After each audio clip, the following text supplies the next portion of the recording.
But it is ironic, isn't it, that corruption measures are one of the EU's key demands of Ukraine at exactly the same time as the European Parliament is drowning in its own corruption scandal known as Qatargate.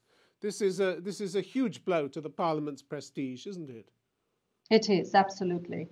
But where there is power and where there's politics, unfortunately, there is always a big danger of corruption. And the question is, how do you deal with it? I mean, I have been a fighter for rule of law and against corruption for all my life. And of course, now people like Viktor Orbán, the Hungarian prime minister, are saying exactly this. And I then say, if you are corrupt in the European Parliament, you end in front of a judge and in jail.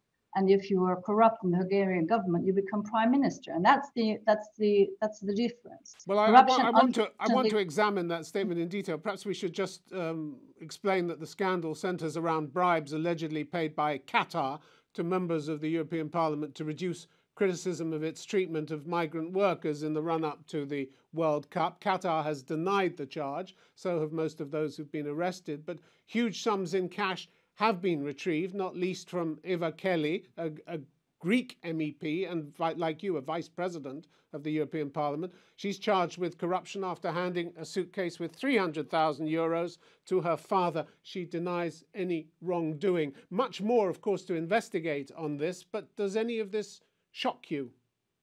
Absolutely. I mean, I have been working next to this person. I have only been member of this parliament for 3 years, and she has only been vice president for a year now. But she has been a colleague of mine, of course. I've worked closely with her. I never got along with her very well, but I would have never, ever have imagined her sitting on suitcases full of money. But as I said, the question is now how we deal with this. And we deal with this, first of all, she got kicked out of all of her functions within days. Secondly, she has been arrested by the Belgian authorities and is still in custody. And thirdly, we are still in a process of examining all our rules here that are already quite severe, but examining the loopholes and closing them.